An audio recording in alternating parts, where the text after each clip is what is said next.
So hi guys, it's your boy Ash, and today we are back with another episode of Car Kick Sports with a super special guest. Now this man has fought in the Contender Series, he's fought in the UFC, and now he's currently coming off back-to-back wins in the Fury FC promotion. He'd also be fighting at the end of this month for the Fury FC Heavyweight Championship. Juan Adams, how you doing, my guy? How's training coming along? Coming along great. Can't complain too much. I had my little week off, and then I actually had to modify my vacation to be a workout type deal. But it'll all work out. Then I'll go into Cali this week. I get back, and then there's 3 weeks of hard work. Nice. Are you cutting out certain foods right now? Because I know you cut a lot of weight to get to 265. You're a big heavyweight. Is there any foods you're particularly missing right now?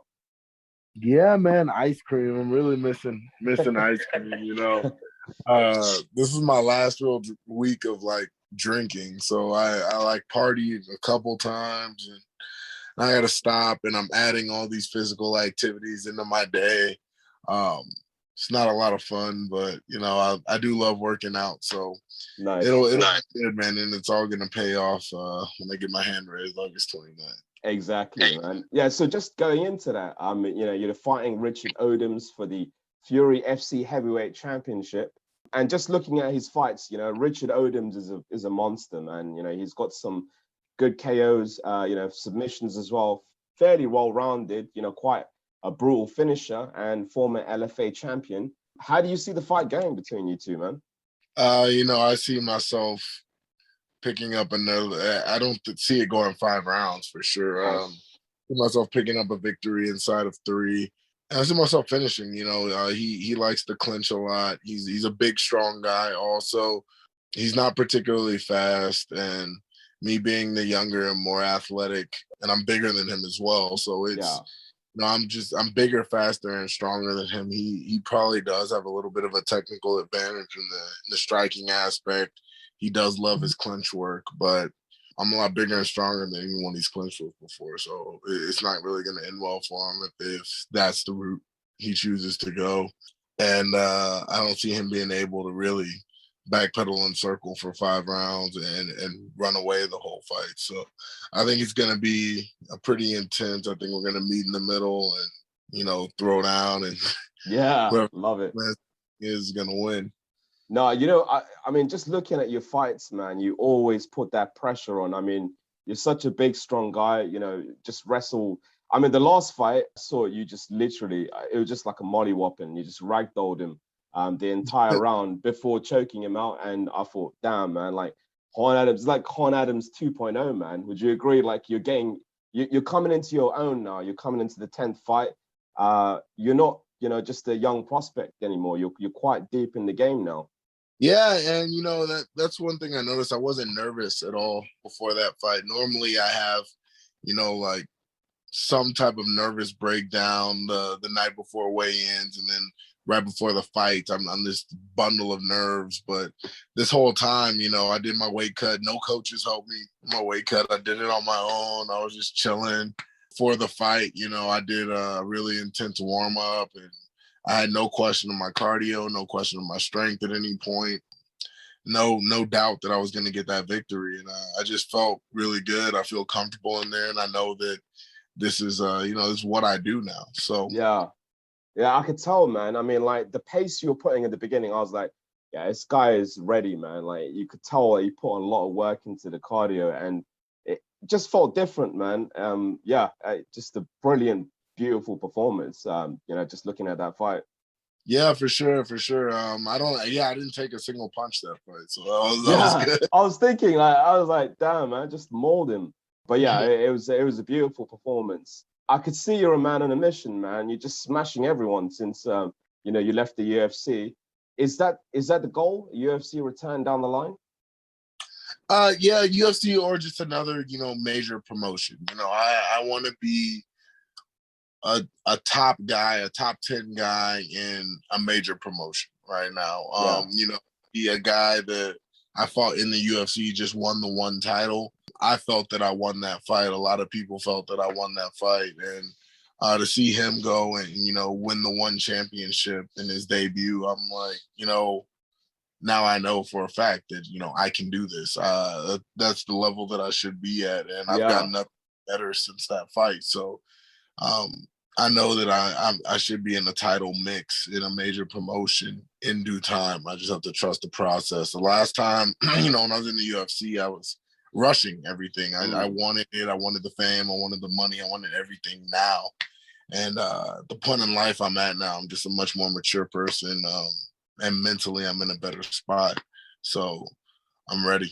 Yeah, I mean, in the Contender Series, when I first watched you fight, the guy was saying you've only been a pro for 11 months. I find that's just crazy because you're a pro for 11 months. You went into the Contender Series, smashed the guy, by the way, and they just threw you right into the lines then.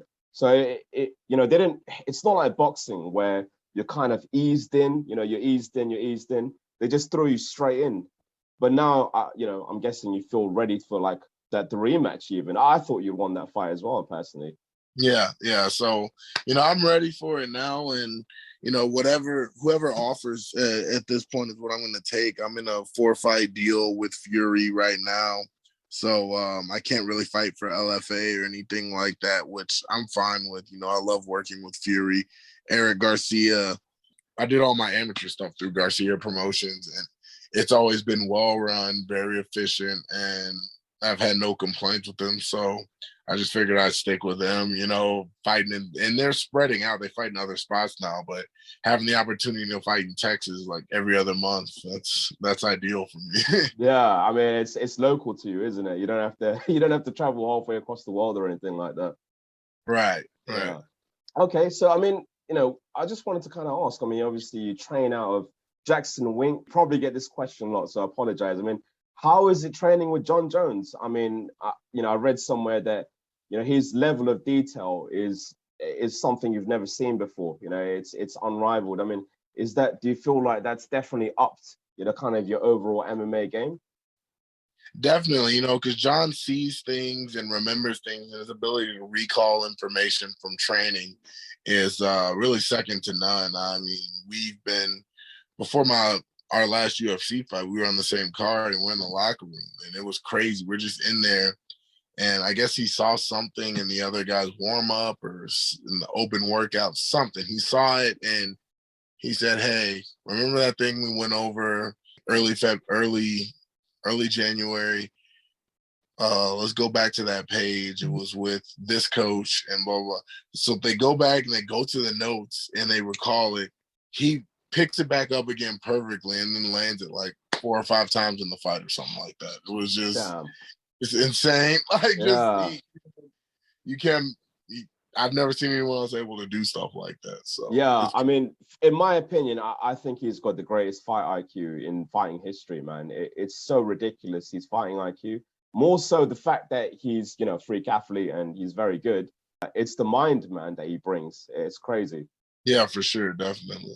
In terms of the actual, kind of training, is there anything you're doing specific for Richard Odoms, would you say right now, or just nothing? Just another fight at the moment? Honestly, I mean, the way we see things now is we develop myself as a martial artist and we develop everything to work with my gifts and what I'm good at and right there. So I know when I'm on the top of my game, I can impose my will on anyone. So we work specific techniques to work into my game plan that already go along with my style, but it's not something that I do like just specifically for him. We know we have a general game plan, generally what we want to do, and I adapt my style and my sparring around that. So in sparring, I have an objective in mind, and every day I'm working that, grinding that. At least 2 of my 3 rounds, like 1 round, I might mess around with new stuff and see how that fits in with my style, and slowly start applying that into my main rounds. But it's really just, we have a concept and I adapt my style to that concept, or I adapt that concept to my style and make it work within what I already do. And we know that if I'm doing that on all cylinders and I'm primed and I'm in my best shape, that there's not very many people that are going to be able to stop that. That's awesome, man. I can't wait to see your work. It's at the end of this month, isn't it? Yeah, August 29th. Definitely. Oh, that's going to be great to see, man. I can't wait. So look, in typical calf kick sports fashion, I asked this question to all our guests. So this is actually a question that Tim developed, and we're just going to make it a trademark question on the podcast. So a lot of fighters, they have their signature brand. So you got Connor, he's got his whiskey, you got Jorge with his tequila, and Dustin with his hot sauce. What would be the signature brand of Juan Adams? Oh man, it would definitely be an underwear, an underwear for Nice. well endowed individuals That's awesome. your deep print in your pants. That's my goal right there. Oh, that's amazing, man. That's a great answer. I think you topped the best answer on the show so far, man. That's brilliant. Yeah. That's great. Okay, now I'm gonna have to ask you this question, man. Like you paint the toenails black, yeah, and I read somewhere there's actually some good reasons behind it. It's you do it to kind of keep your toes clean, in fact, and there was also a spiritual aspect to it as well. The fact that you're trying to get that those bad vibes out. I can be quite spiritual too. Would you say that's a big part of who you are, the spirituality side? Definitely. I was brought up Roman Catholic. And I Same. went to a Catholic all boys high school, and Eagle Scouts. Like I got my Eagle Scout award, and through Scouts, your spirituality and your faith is heavily tied into that. So it's been really important my whole life. And then as I got older, how everyone kind of questions their faith at different points. I went through a phase where, I wasn't I was kind of just hedonistic. I just did whatever I wanted to do. But, I always felt something was missing when I was doing that. And so throughout college, I started studying philosophy. And through studying different philosophies, it kind of led me back into some of the more spiritual philosophers like Thomas Aquinas and people like that. So as I was reading those and expanding my own knowledge of the faith that I grew up in, I kind of started expanding and reading about the lore and the mythos in different religions and kind of looking at their central dogmas and things like that.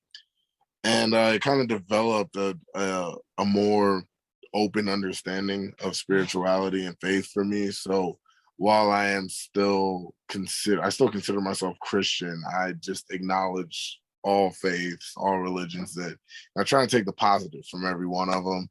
Yeah. And go about that. My philosophy is, just don't be a dick. Yeah. There's so many parallels because I was raised up Roman Catholic as well. And, I was actually atheist for a very long time. And then now I feel like I'm more spiritual, I try and view all points, and try and see good in everything. Kind of hard to, but yeah, man, that's awesome to hear, man. I'm glad that it's actually helped you in your fighting career as well. Yeah. When I started doing that, it kind of just made me more holistically a better person just in general. And through that, a lot of the reasons that I fought changed, and why I train and how I look at training and all that. So I just feel a lot better overall now doing all that. So nice, man. It's brilliant to hear. So look, again, I'm gonna go back to obviously you're a huge guy at heavyweight, you're gonna cut weight.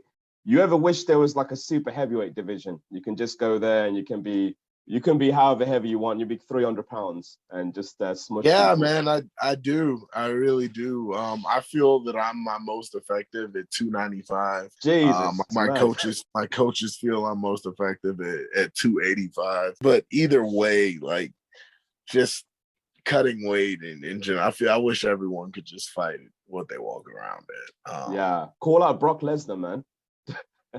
I'd have no problem fighting Brock, but he's also like juiced to the teeth. So He is. I don't. Oh man, yeah, that fight against Mark Hunt, man, that was not nice to watch, man. You could tell he was so juiced, man. Oh yeah, just okay. inflated, man. Exactly. All right, so look, final question for you, Juan. It's a little deep, but it's a great question. I feel. Where do you see yourself 5 to 10 years from now? 5 to 10 years from now, I do see myself still fighting, probably less frequently, doing more, just doing more outreach, more volunteering. I've kind of really devoted my professional life outside of fighting to helping other people. And I really feel that's just what I was called to do on this earth. So I work with kids. I just applied for a couple jobs working with elderly homes and people that are developmentally delayed. So, that's kind of my passion. I just want to make the world a better place for people that, don't view it as that great of a place right now, or people that are going through hardships. I want to just show those type of people that there's better out there and there's people there that care about you. And, that alone can change somebody's life for the better. So, that's really where I see myself. I see myself working in one of those fields of work. Them now that could be educating also. I've thought about going back and getting a teaching degree and just going and starting to teach. Teaching and coaching are things that I've always found myself most happy doing.